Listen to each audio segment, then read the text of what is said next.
today we're going to talk about Brazil. And there's a lot of things that you guys may know about Brazil, right? And there's a lot of things that you may not know about Brazil. So instead of doing like a big PowerPoint technological thing, what I decided to do is make you guys a little magazine, so I made it myself, okay?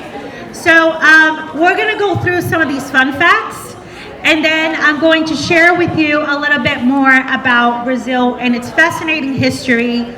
So people that are from the state of Minas Gerais, they're called mineiros, which actually translates as the word miners, okay? Because it's a mining state. Minas Gerais is general mines because we have a lot of wealth of natural resources. A lot of the granite you see in Home Depot is from my state in Brazil. A lot of the semi-precious stones that you see in jewelry stores, amethysts, aquamarines, citrines, emeralds are from our state. Okay? The Portuguese left a little bit behind. They didn't take everything. Just, no hard feelings, anyone with Portuguese heritage. It was just a colonial joke. But, you know, we are known as being general mines and also being based on a lot of farming or agricultural economy, a lot of farming. People raise cattle. People grow vegetables. It's very fertile ground because the soil is very rich in minerals. So you have wonderful crops that grow in Minas Gerais. Over here, when you guys have finished with your lunch, I invite you to take a look at this gallery. I printed out a map of Brazil, and I also printed out pictures of some parts of Brazil that you may not know. So on the very far corner, you're going to see Christ the Redeemer. Many of you could have heard of the Christ the Redeemer statue in Rio de Janeiro, which is not the capital of Brazil, by the way. Rio de Janeiro is not our capital. And when you go to the map, you're going to see, interestingly enough, that Rio is one of our smallest states. Rio is like our Rhode Island, okay? It's real tiny, but they're very loud. They're very intense, so it makes you feel like Rio's a big state, but they're actually very, very tiny. I'm actually going to walk over here and show you guys.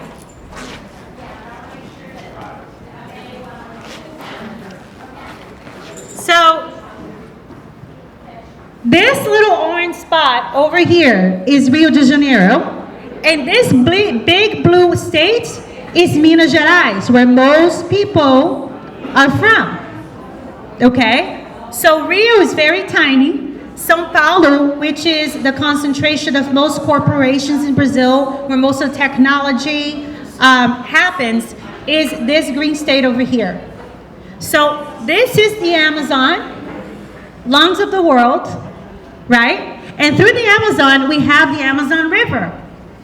That is a picture of the Amazon River. I'm gonna go get it. Hold one second. Again, I wanted to go old school. I did not want to do a big PowerPoint because it's about interaction, right? So hold that thought.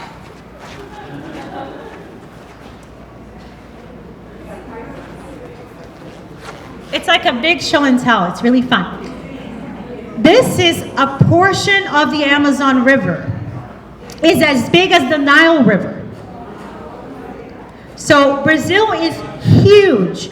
If you were to flip Brazil on its side, it covers almost the whole area of the United States. The difference is that Brazil is in a vertical stance and the United States horizontally, right? But if I were to flip Brazil on its side, it would be almost the same size as the United States. Brazil has 27 states. Its capital is called Brasília. And it's a city that is completely man-made. It's like Dubai. It's designed in the shape of an airplane. So it's very interesting. And it's a very new city. Our capital was made, it was not formed. But Rio used to be our capital back in colonial times. So that's where its, prevalence comes from, okay? Speaking of colonial times,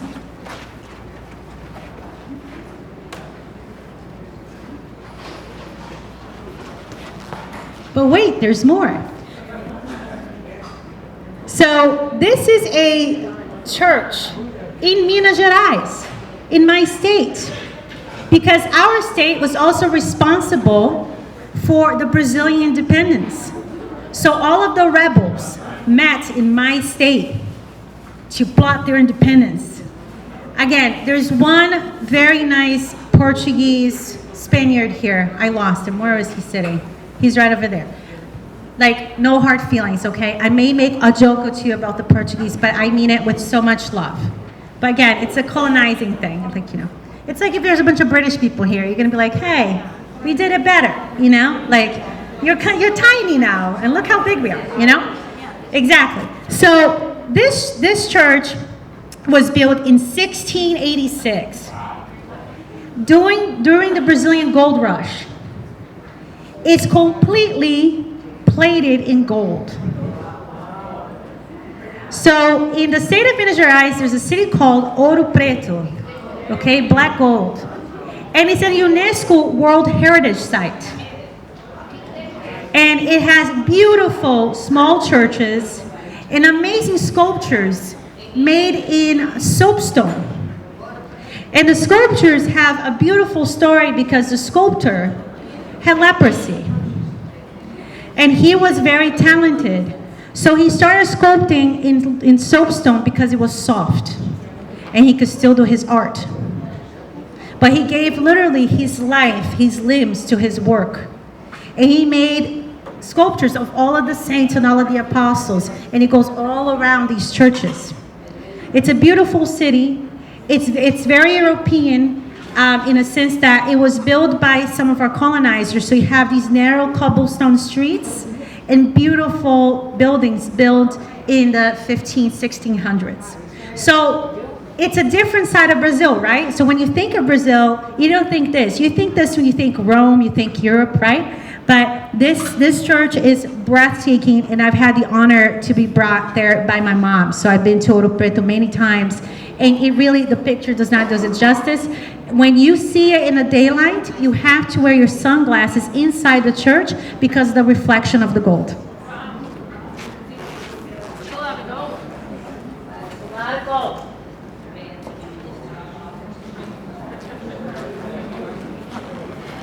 Now here's a fun fact about Christ the Redeemer. Christ the Redeemer is a Art Deco sculpture, so it was built around the 1930s, okay?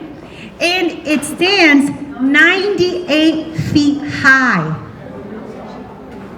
98 feet high, and that doesn't count this big marble base that it's on, okay? And the picture that I have here for you, it's very different than the one on the cover, because I want you to notice a very important detail. Brazil is a country full of faith. We're the second largest Catholic population in the world. So it's full of faith, very Christ-centered. So in this picture, you see a big lush mountain around Christ the Redeemer, right? And you think this is in the middle of the jungle. No, Christ the Redeemer was built to watch over and protect Rio. So his face is facing the city. So when you face him, you see nature, you see God's creation. But when you stand side by side, you see Christ the protector. And it looks like he's hugging the city of Rio. It's very beautiful. Because right over here at this edge is where the sea starts. So then you see city and then the open sea. It's a very beautiful sight. If you ever have the opportunity to travel, I absolutely recommend to going to see Christ the Redeemer.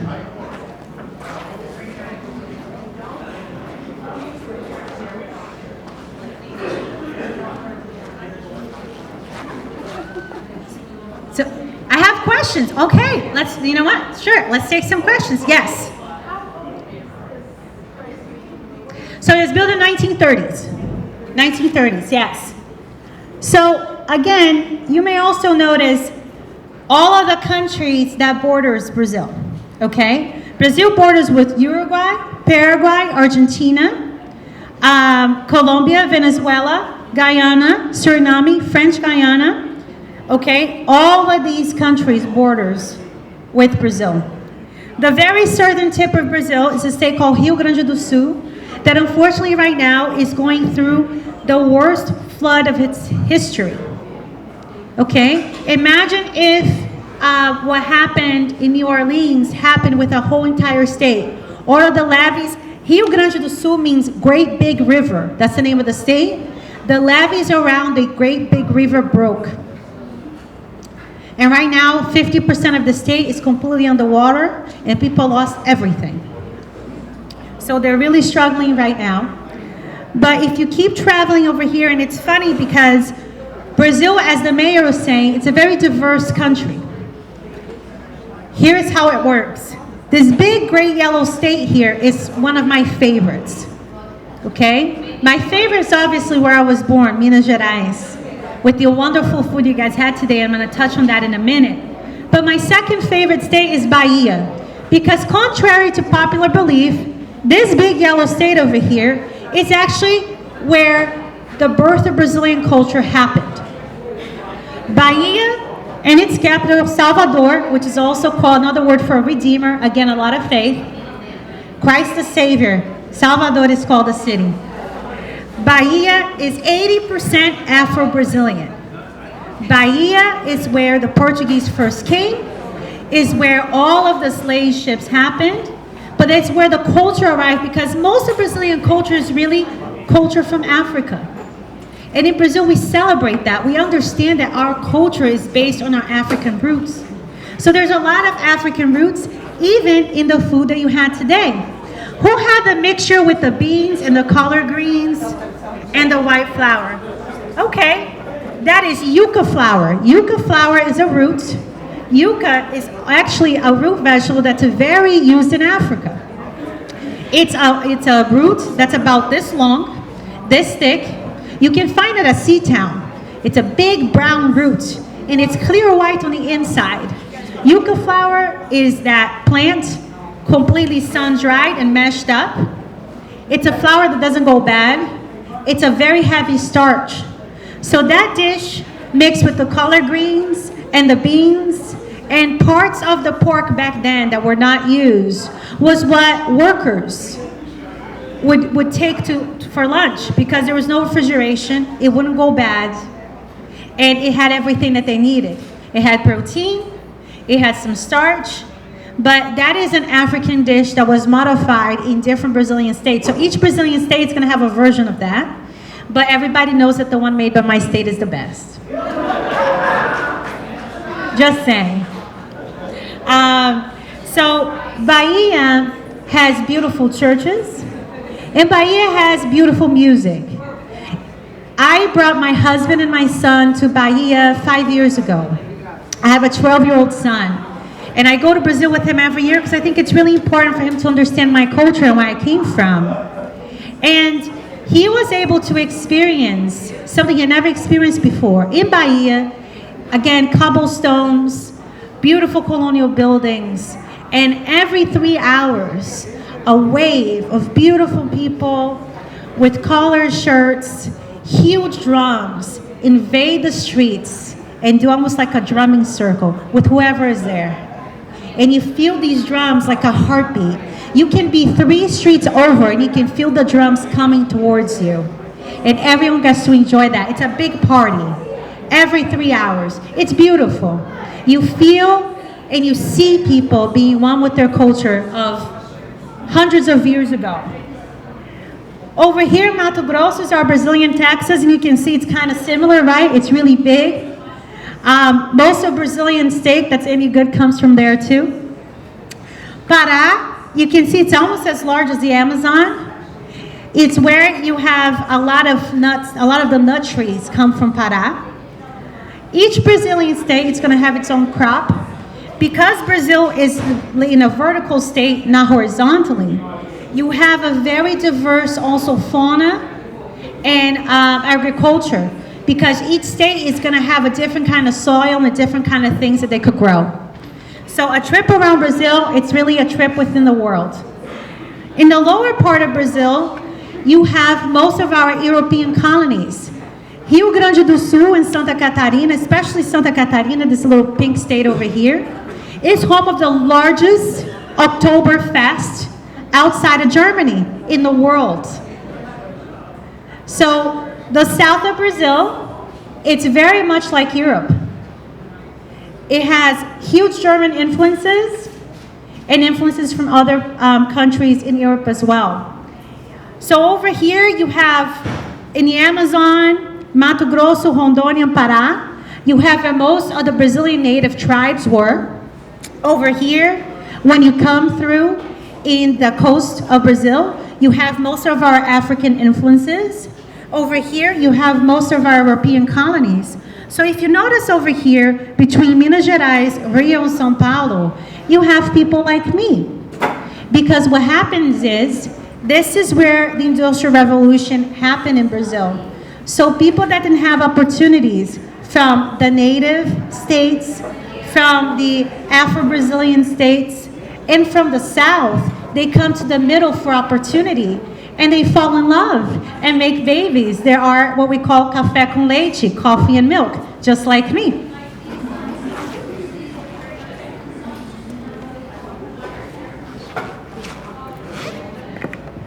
I say this with a lot of love because we have to understand Brazilian culture, you have to understand that we are diverse and we stand on that diversity and we're aware of that diversity. Brazil has large immigrant colonies. The Japanese colony in Brazil is so large that there is a specific term for someone who's half Brazilian, half Japanese. They're called Nisei. That's how large the Japanese colonies are in Brazil as well. When you go to São Paulo, it's over 87 languages spoken at the city. So when we come to Danbury and we see Brazilians, right? We believe at the New American Dream Foundation, a little background, the New American Dream Foundation, it's born out of our family's business. We own the Tribune, a newspaper. Some of you may see it here around the senior center. It's in English, Portuguese, and Spanish. My mother that was here, she started the paper 25 years ago. So we believe that the reason why Brazilian immigrants do so well in Danbury is because it's a very diverse city, and we're used to it. We're used to being with people from different cultures and adapting and working together. It's part of our culture as well.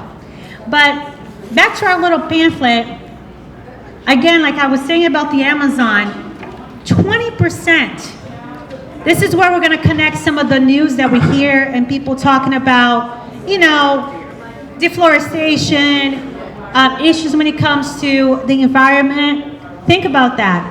20% of the world's oxygen is produced by the trees in the Amazon. 20% of the world's oxygen are produced by the trees in the Amazon. So what is the danger in that? If a Brazilian president decides to create legislation that allows people to chop down trees, we're all going to suffer because the air quality for everybody comes down, right? So this is why globalization is something we always have to be thinking about, because other countries have natural resources that we may not be marketing them.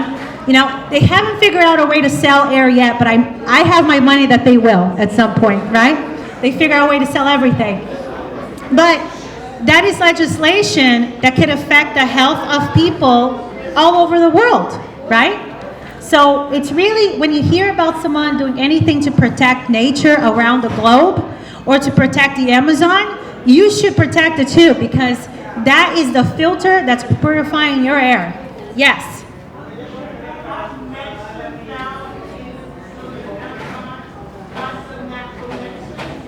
Yes, so we also have one of the most biodiverse, is that what you're asking? One of the most biodiverse forests in the world.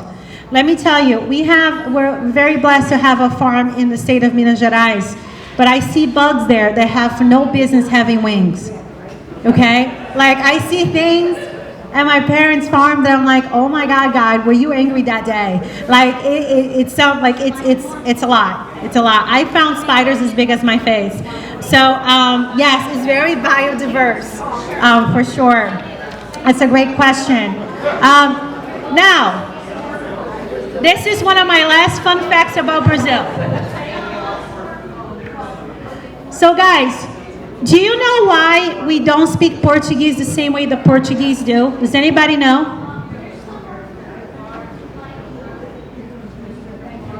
Close, close, close. Anybody? Going once. Going twice. Okay, I'm a nerd. I'm gonna answer it. Yay, I'm excited. So Brazil was split between Portugal and Spain. Okay? And instead of having an all-out war, because as you can see, Brazilians are talkers. And we're lovers, we're not fighters either. They just drew up a contract and signed it off. You know, they just handled their business with a big old talk, probably over some food, probably over some cachaça, some Brazilian spirits. But until they drew up that contract, what happened? Remember what happened with the southern part of the state and the northern part of the state and the middle of the state? People fall in love. And they make babies. And then they have to talk to their babies. So what happened is you have native Brazilian language. You have half of Brazil being colonized by Spain, the other half being colonized by Portugal. And as they're working all of this out, the language was mixed.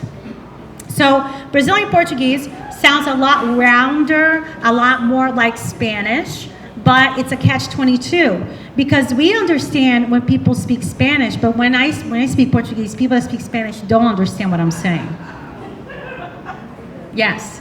So that's why Brazilians may get a little salty when you start talking to them in Spanish, because it's really not. But I understand because to you it's going to sound very similar to Spanish, but it's not. But I'll give you an example. I'm going to say hello in Portuguese from Portugal, and I'm going to say hello in Portuguese from Brazil, okay? I'm going to say hello, how are you? Because that's a better example. Now Portuguese from Portugal, okay? Olá, como vai você? Now Brazil. Oi, como vai você? Okay? Yes, so Portuguese from Portugal has more Germanic influences and more French influences. So it's more like ju, right? And then Brazilian Portuguese, it's a lot rounder, a lot similar to Spanish. So that's why you're going to be able to now, when you hear someone from Portugal, someone from Brazil, you're going to be like, oh, that's what that lady was saying. Exactly. So there's a difference, right? And obviously, again, where's my Portuguese Spanish friend? He's from Madrid, and he's from Spain, but he went to Portugal. Can you have your friend say hello and wave? Luiz, can you say some things in Portuguese from Portugal? Anything. Se eu falar alguma coisa em português de Portugal, eu vou repetir em português do Brasil. Em Portugal estive 50 anos. Nasci em Espanha, saí de Espanha com 3 e aprendi Portugal, porque realmente se eu não falasse português, era bastante burro. Okay. Com 50 anos de Portugal. I'm going to say that in Portuguese now. Now I'm going to say the same thing he said in Brazilian Portuguese. Eu vivi em Portugal por 50 anos e fiquei lá há muito tempo, e se eu não fizesse isso, eu não ia ser uma pessoa muito inteligente, ia ser uma pessoa um pouco burra. Do you guys hear the difference? Very different, right? So there's a lot. Thank you so much. You were my show and tell. I appreciate it. Take a bow. Portuguese culture, cuisine is also very different than Brazil. Again, the Portuguese were colonizers, right? There was the Queen of Portugal, the King of Portugal. They had their own cuisine. Brazil, from its inception, just like the United States, was welcoming foreigners, right? But our first foreigners were the slaves that the Portuguese brought in. We have a lot of native tribes in Brazil. So when you see Brazil and you see our history and the fact that we're all welcoming, and people say, oh, when I went to Brazil, I was walking down the street and I needed a glass of water and someone just offered me to go in their house. It's because it's in us, it's in our culture to accept, to welcome, to work together. Because we have had to do this since the beginning of time in our country. Another fun fact I wanted to share with you guys that everybody knows. This question everybody's gonna know. What's Brazil's most popular sport? Did you say Pele? I love you. Yes, yes. May he be, R.I.P. He was the greatest. So obviously, yes, Brazilians big on soccer. We're the country that's won the most number of World Cups. So that's why we're kind of like braggy about it too, because we're pretty good. We used to be. Don't get me started. It's a whole rant. We used to be, and then we got real, hey, we're such hot stuff. And then we started, letting all of our players play elsewhere. You know what I'm talking about. He knows, he's smiling, he's like, exactly. Yeah, so then they don't know how to play with each other anymore, and they play against each other in Europe, they come to the World Cup, and it's all egos and no one wins. Anyway, sad story. But yes, soccer is very popular, but so is Formula One racing. Okay? Most Sundays in my house, I had to sit in front of TV and just watch. Because NASCAR, at least there's like a whole culture behind it, Formula One racing is so fast, it's literally like watching a fly. Like zzz, zzz. It was like, but my dad made me watch it. He was like, just sit here and watch this stuff with me. I was like, okay. Apparently we won many Grand Prix. There was a great driver named Ayrton Senna that was historic. He passed away really young, died in a horrible crash, Formula One. But Formula One racing is also very popular. So is volleyball, so it's tennis. And so it's all of the Olympic sports. Brazil is really big on Olympic sports as well. Now, back to my state as I close it up. You had some amazing food today, right? So, yay! And I'm gonna ask Angela and Heather, if you guys want to start to bring out the doce de leite, please. We have some special dessert for you guys as well. It's very yummy. But I'm going to start from the juice, and then I'm going to work out my way to the lunch. So if you open up right here on the left-hand side of your pamphlet, you're going to see a very beautiful fruit. Okay? Yes. That fruit is the cashew fruit. The nut that you buy at the supermarket, the cashew nut, is the stem of that fruit.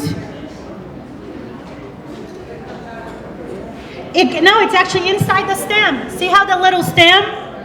It's like a little comma. Yeah. The cashew nut is inside that stem. You guys eat the stem, we keep the fruit.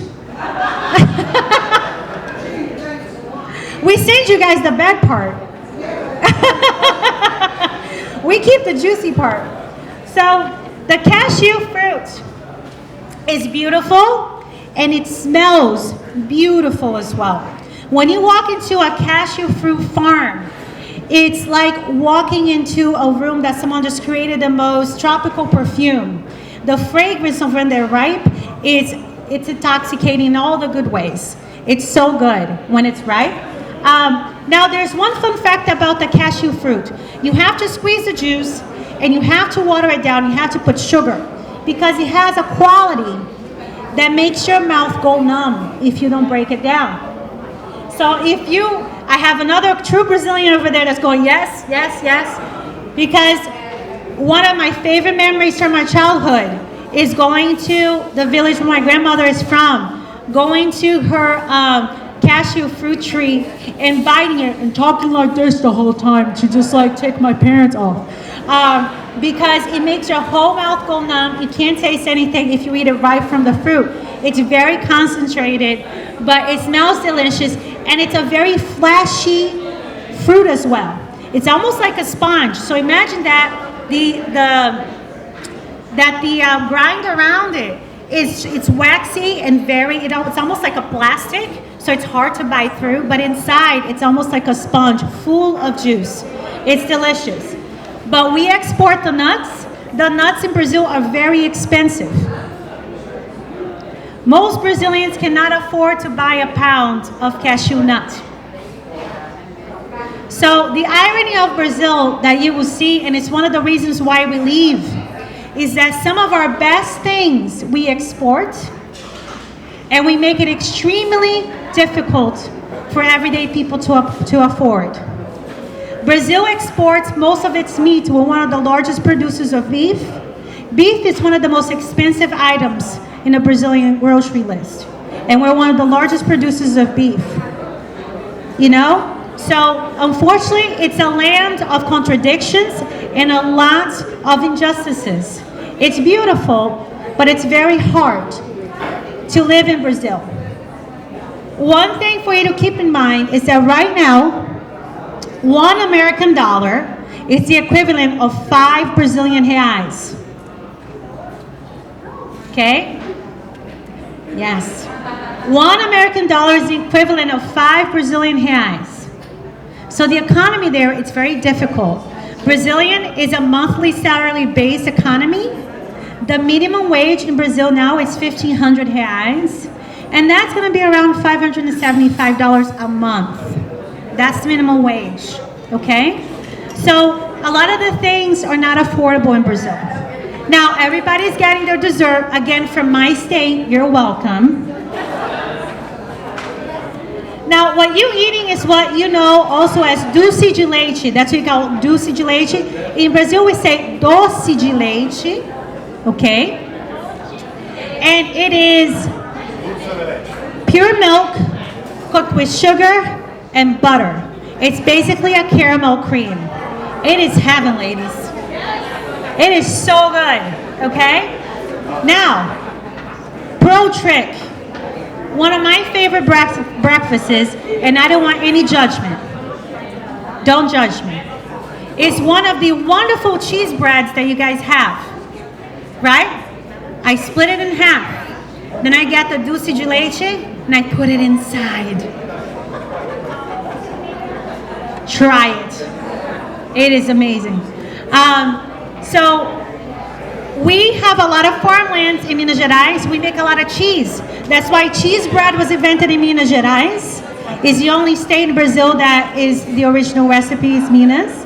The feijão tropeiro, which is the rice and the yuca flour bean mixture and bacon mixture that I talked to you guys about, is what our cowboys eat.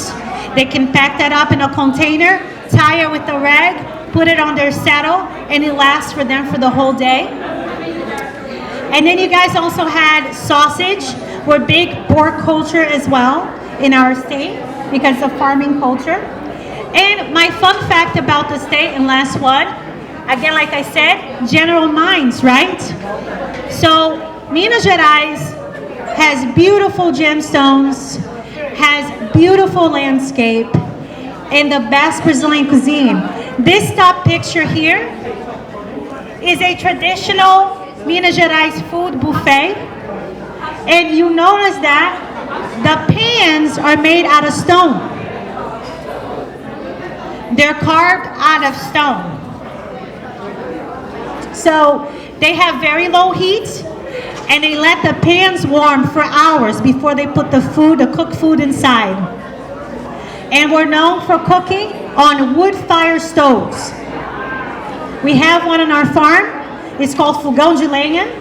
And the first thing that we do when we get there, we have to go chop some wood, because my mom likes to start the fire, because there will be days that we'll be using just the outdoor wood stove to cook some food, and it's delicious. So I hope you guys have enjoyed learning a little bit about Brazil. I have a few minutes to take some questions. Oh, you can clap, you can clap. Hold on.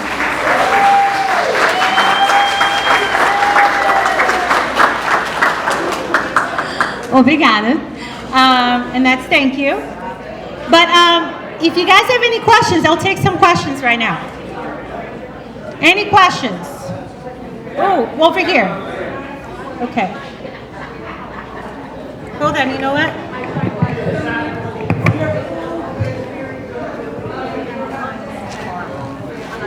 You like the food? Doce de leite. So the dessert you can actually find at Brazilian stores.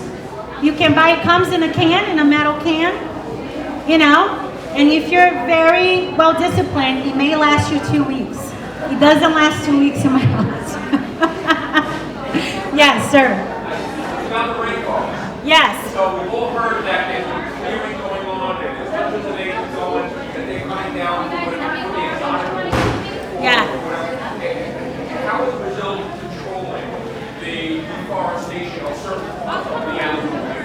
That's a great question. He was asking about how is it regulated the deforestation of the rainforest, and the problem is that the rainforest is used as a political platform. So it depends on the political tendencies of the party in power. Unfortunately, you have the presumption that those who are from the Conservative Party, they're more for the exploration of the rainforest, and others who are more from the Democrat-like party. Because the other fun fact about Brazil has anywhere between 20 to 27 major political parties. Okay? So if you think your life is complicated, come on over. It's all the political platforms are based on alliances for people to get seats on the Senate. So you can't really tell what people stand for. So right now we have Presidente Lula Inácio da Silva. He is the president of Brazil right now. He's from the Brazilian Workers' Party. So supposedly now there's going to be a wave of restrictions on deforestation. The president before was Jair Bolsonaro. He has more of a conservative posture, and supposedly there's been a lot of deforestation during his time. But here is where the truth never lies in black and white, right? It's always the gray area. When we have international entities come in and do analysis, they kind of fare out about the same. So a lot of it is just political theater, political posturing, because a lot of them receive political donations from companies that depend on exploration of the woods. So it really comes to the fact that Brazilian voters are getting educated, but we believe when it comes to the rainforest, it's actually the world being more protective of it, because all of us benefit from the rainforest as well. Well, that's a great question, but unfortunately it's like, yes, you have to really watch the news and pay attention and know who you're voting for there. Yes. Question back there? Yes. Yeah, so Brazil has 27 states. The currency is just a Brazilian real everywhere you go. Yes, and you can travel anywhere around Brazil. I even got to talk to you guys about Brazilian river cruises. Like if you're a water person, taking a river cruise in the Amazon, it's an amazing experience. The Amazon River has the world's only pink dolphins. They're pink dolphins. They're called botos. And my mom was very lucky when we lived in Brazil from age 5 to right about 9.5 when I came here. My mom had a travel agency. So that's why I know also so much about Brazil. I got to see a lot of it. And I actually saw a pink dolphin, and they're very, very cute. They're very Brazilian in their behavior too. They're very, very, very naughty. The pink botos. But they're beautiful to see, but they're only live in the Amazon, the only place in the world. But other parts of Brazil, like I really ask people, if you can't go to Brazil, go to Bahia first and then work your way down, because you don't want to start backwards. That's really where it all started, and you get a really beautiful understanding of Brazilian culture if you start with Bahia, then you work your way down the country for sure.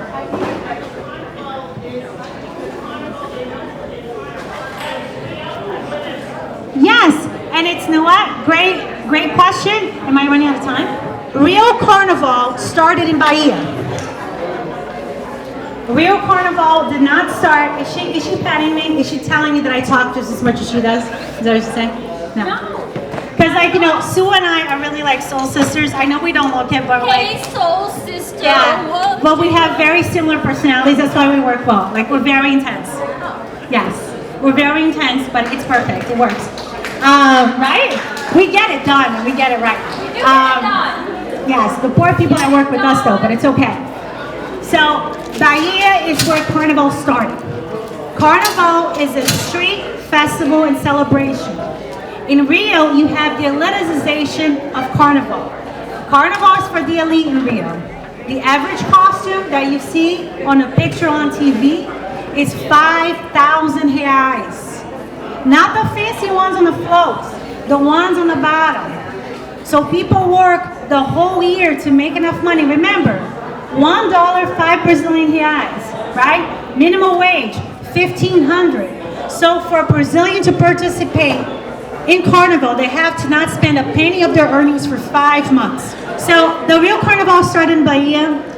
Rio took some elements of it, and then they created the event around it, right? But the real Carnival in Bahia is very fun. It's called Carnaval de Rua. It's street carnival, and it's known for what they call trio elétricos, which are 18-wheeler trucks that the box of the truck are speakers. And on top of the speakers are your favorite artists. So imagine this, guys. It's like the Rolling Stones did a moving concert on top of an 18-wheeler with speakers for 3 days and a lot of beer. Okay? It is crazy. It's intense. So usually Brazilians go to Bahia for Carnival and you guys go to Rio. Excuse me. Excuse me. Now, I can't bash Rio anymore because we have a true carioca right here. I heard that. Well, let me just redeem myself first. But samba, the Brazilian samba, that was invented in Rio. And that is something that was created by the Afro-Brazilian community in Rio. And it was also taken from them also and commercialized. But it's the soul of Brazilian music. The base of Brazilian music, the unique Brazilian beat, was invented in Rio. It is completely the credit of João Paulo's perfect state, which, as I showed you on the map, is very tiny compared to mine, but no hard feelings. He's getting so angry at me right now. He still loves me. He still plays at my birthdays. Right, João Paulo? He's used to all the mineiros. Brazil also has a lot of rivalry with the other states, just like you guys. So Rio and Minas were always going head to head, but we love each other. Your question, sir. I'm sorry? It's in February. It's in February, and it's very hot. It's about, Brazil in February, we have the opposite seasons as you. So it's anywhere between 85 to 90 something degrees. Hence the very little clothing. That was a joke. Everyone's half naked in Carnival because it's hot. Or because they want to be. It depends on how well you take the climate. So I'll address my last elephant in the room, and I won't be in the way of you guys having a true samba experience. And here's the thing. João Paulo is not only a singer, but he's an amazing dancer. Do not leave. Ladies, do not leave. Stay. So for instance, I have multiple sclerosis. So the heat is not my friend. So I go to Brazil in June and July because that's our winter. 65. Perfect. 65. It's a cool 50, 55 in the morning, hits 65, 70 right about 3 o'clock in the afternoon, then it starts to drop in the evening, and I don't sweat. It is amazing, ladies. If you're going through things, go to Brazil June, July, and you're gonna feel like you're completely normal. It's an amazing time to be there, June, July, if the heat bothers you. The beginning of the year is very, very hot. Winter is just a whole lot of rain, unless you're in the south. We do get snow in Brazil. In the south of Brazil, we do get snow. But it's very expensive to travel in Brazil. Brazilians travel abroad cheaper than traveling within the country. It's just very hard to obtain a Brazilian passport. Those that have the financial acumen, they travel abroad because a trip to Bahia, for instance, can cost anywhere between 10 to 15,000 reais. So it's not affordable to travel in Brazil. I'm very lucky that my mom had a travel agency and I grew up traveling. It's within my own country, but it's not something that's accessible. So like I said, if you guys can take anything away from today, Brazil is beautiful, it's diverse, it has a lot of natural resources, but the point of our series here is also to make you understand and think about how hard it is for someone to leave all that behind because they can't afford to take one trip a year with their children. Think about that. To know that your country is that beautiful, that vast, and you cannot afford to enjoy it. So they hear of a wonderful country where dreams come true. They hear of a country that if I go there and I work hard enough, I can build a future for my family. And they choose to leave it behind. Look at that. It's that Brazilian. It's a vest and the voice, right? So it's a vest and the voice. But so I hope that you guys understand and take with you that, you know, for us who are immigrants and have the blessing to be here in the United States, I live in what I think is the best city in the whole entire state, in the world, Danbury, Connecticut. It's bittersweet sometimes because a lot of people had to leave. They didn't choose to leave. But because of their courage, there's people like me that love this city, love this country, but also love Brazil. So thank you so much for learning about our culture. We hope that you take this knowledge and the next time you interact with someone from Brazil, you have different things to talk about and you ask more questions so that you can understand why would they leave, why are they here, so that we can all find each other's humanity and connect truly from our hearts. Thank you so much. Our thank you from the New American Dream Foundation. It's been an honor to be with you all today. Thank you.